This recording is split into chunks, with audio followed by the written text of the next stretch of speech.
मम्मा, मेरा दिन तो बहुत है मगर मैं लंगड़ी हूँ। मेरी बेटी लंगड़ी है तो क्या हुआ, उसकी माँ तो स्वस्थ है। चलो आज मैं आपको बेरी के पेड़ पर ले जाती हूँ। आप भी जग्गू कुक्कू की तरह डाल पर बैठकर खूब बेर खाना। अब जल्दी चलो। फिर एक टोकरी में गुड़िया को बिठाकर मम्मा चिड़िया भी घर से बाहर चली जाती है। खट्टा मीठा बेर है, दिल कर रहा है इसकी गुठली भी खा जाऊं।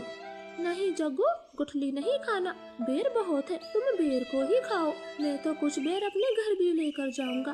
कोको दोस्त वो देखे, आपकी मम्मा भी इसी तरफ आ रही है, शायद उन्हें भी खट्टे मीठे बेर खाने होंगे। फिर मम्मा चिड़िया गुड़िया के साथ पेड़ पर बैठ जाती है। गुड़िया तो कई महीनों के बाद घर से बाहर आई थी, वो बहुत खुश होती है। यहाँ कितना अच्छा लगता है, खुला आसमान, चारों तरफ पेड़ पौधे और ताजी ताजी हवा। लो गुड़िया बहन, ये बेर खाओ, ये और भी मजेदार है। ऐसे वो तीनों गुड़िया को बेर तोड़ तोड़ कर खिलाते हैं। दूर छिपी हुई बुरी चील उन पर नजर रखे हुई थी। अरे वाह, एक साथ चार चार शिकार है, किसी एक का खात्मा तो हो ही जाएगा, बड़ी तेज भूख लगी है। फिर वो बुरी चील धीरे धीरे बेरी के पेड़ तक पहुंच जाती है और एकदम से उन्हें घेर लेती। जग्गू और कुकू तो डर के मारे मम्मा चिड़िया के पीछे छुप जाते हैं।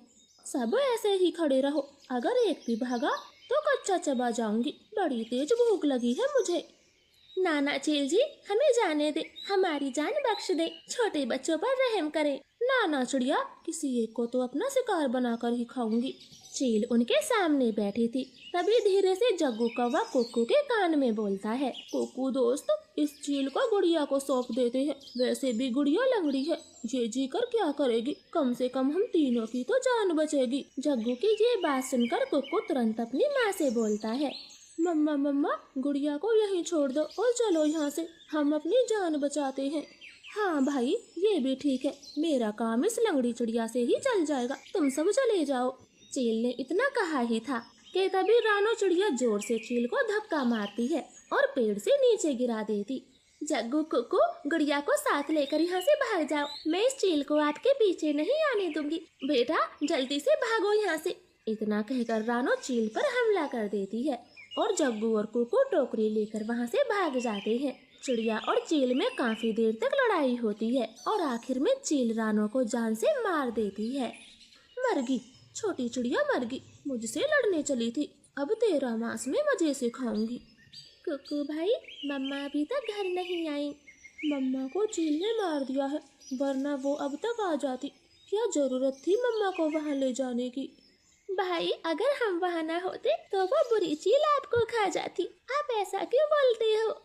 नहीं, हम चील के हाथ कभी ना आते, वो तो तुम साथ में थी, इसलिए मम्मा ने चील से लड़ाई करने की सोची। तुम लंगड़ी थी ना, माँ को तेरी वजह से मरना पड़ा, अब तू ही माँ की हत्यारन है, समझी।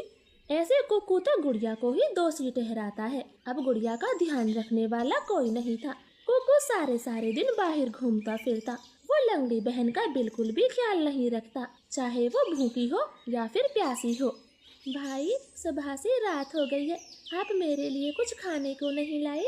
जंगल में भोजन की कमी हो गई है, अपना पेट भरना ही बड़ा मुश्किल है, ऐसे में तेरे लिए दाना कहाँ से लाता। ऐसा बोलकर कुक्कू तो सो जाता है। गुड़िया को पूरी रात नींद नहीं आती, क्योंकि वो तो कई दिनों से भूखी थी। मम्मा मम्मा, अगर आज आप जिंदा होती तो मेरा कितना ख्याल रखती, अब तो मुझे भी भूखा सोना पड़ता है, मैं क्या